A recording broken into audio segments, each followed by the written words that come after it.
Salut à tous, bienvenue sur MyNetNews. Bon, aujourd'hui nouvelle émission qui va concerner la Ligue des Champions et la Coupe de l'UEFA.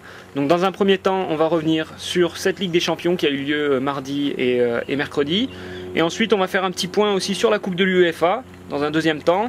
Bon, les matchs de ce soir avec le PSG et l'OM toujours en course. Donc tout d'abord on va partir un petit peu sur la C1, petit rappel des résultats tout d'abord. Donc mardi Villarreal Arsenal 1 partout et Manchester Porto 2 partout. Donc on peut voir Tristan que sur ces deux matchs les petits poussés ont fait bonne figure. Ouais carrément ouais.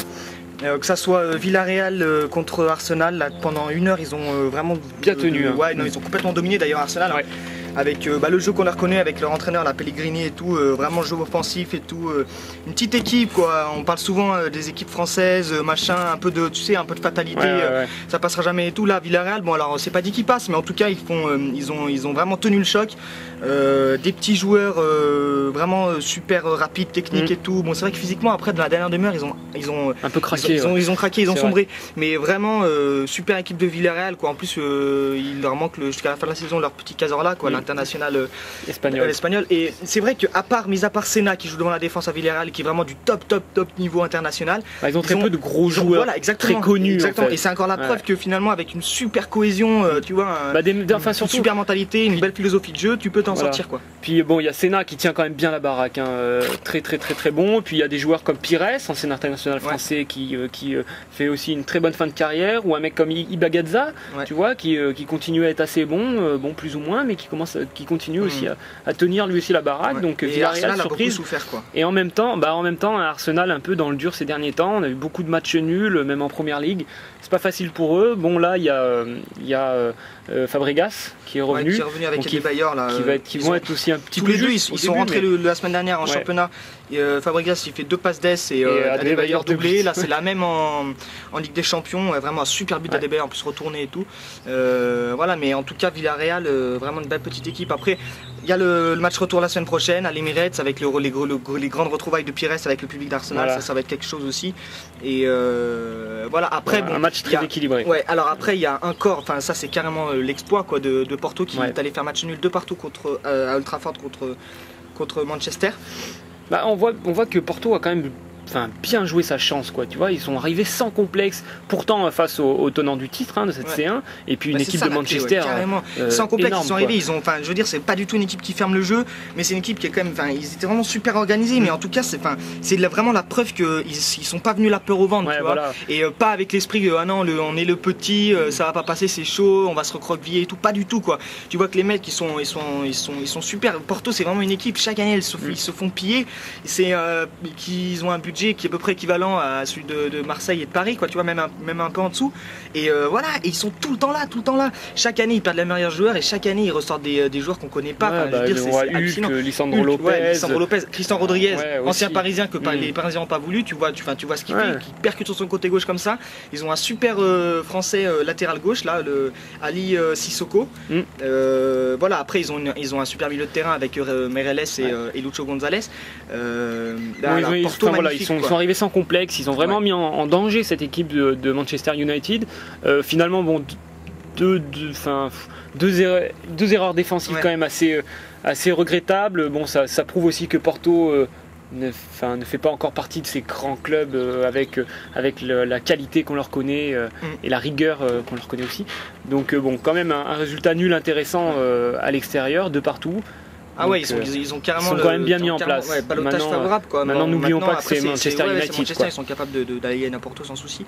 Mais bon voilà, en tout cas on voit que ça soit Villarreal ou Porto, que les petits entre guillemets, voilà, ils ont été là, et si on compare un peu avec les campagnes depuis 2 ans là, on pourra en attendre un petit peu plus de nos équipes françaises en voyant des équipes comme ça qui finalement voilà, on voit bien que l'excuse de pas de moyens, trop fort machin et tout, tu vois, c'est pas vrai parce que c'est complètement possible. Après il y a des c'est une question de mentalité après de toute façon.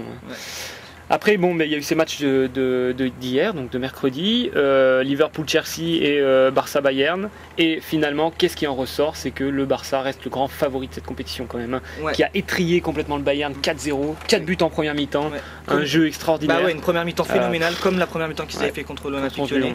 Donc oui, Barça, on a envie de se dire grand favori de la Ligue des Champions.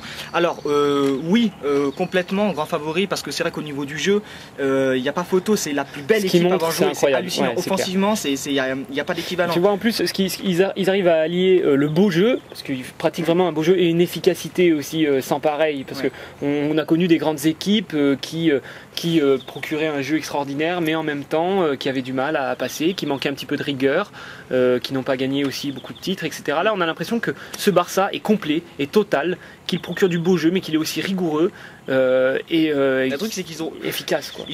C'est vraiment la mentalité Barça, et ils ont tout le temps le ballon, mais tout le temps. Voilà, contre le Bayern, deuxième mi-temps, ils ont fait tourner, ils sont à plus de 70% de possession de balle. Enfin, c'est hallucinant, quoi. Après, tu vois que dans le secteur offensif, tous leurs enchaînements sont rodés. Tu vois l'entente sur le côté droit entre Dani Alves et Messi, c'est phénoménal, avec voilà, Xavi, Iniesta. Quasiment, enfin peut-être pas la totalité, mais énormément d'actions du Barça est venu de ce côté droit. Surtout qu'en plus Puyol n'est pas vraiment en arrière gauche, donc l'a fait jouer là. Mais tu sens que avec Iniesta qui a une énorme activité sur ce côté gauche, dans l'axe et sur le côté gauche, ils ont compensé un peu. Donc les attaques qui partent plus de loin, c'est Alves et Messi côté droit. Sinon après, ça peut passer, tu vois. Donc ça permet à Xavi de jouer un peu plus reculé qu'Iniesta, qui est vraiment feu follet, quoi.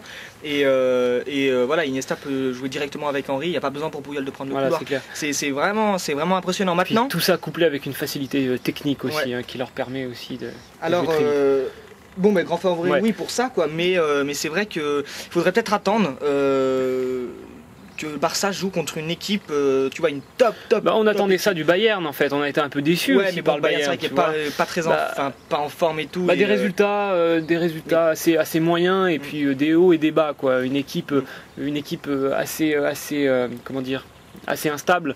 Mais bon, on en attendait quand même beaucoup plus du Bayern de Franck Ribéry. Franck Ribéry qui a d'ailleurs été à peu près le seul, enfin c'est pas question d'être trop chauvin ici, mais c'est vrai que c'est le seul au vu du match à être un petit peu sorti du lot, quoi. Enfin, c'est le seul à avoir tenté quelques trucs, même s'il n'a pas eu non plus beaucoup de ballons et pas eu grand chose à faire. Mais le Bayern qui a complètement pris l'eau, et ça a été pareil la semaine dernière à Wolfsburg où ils ont pris 5-1. En tout cas, voilà, le Bayern, non, mais ce que je veux dire, c'est que bon, Bayern, c'est quand même pas Chelsea, tu vois. Et je crois que ce sera vraiment intéressant de voir le Barça se confronter vraiment avec une équipe comme ça, avec un milieu de terrain qui va leur poser beaucoup de soucis, avec un mec comme Essien, tu vois, face à Iniesta, ou tu vois.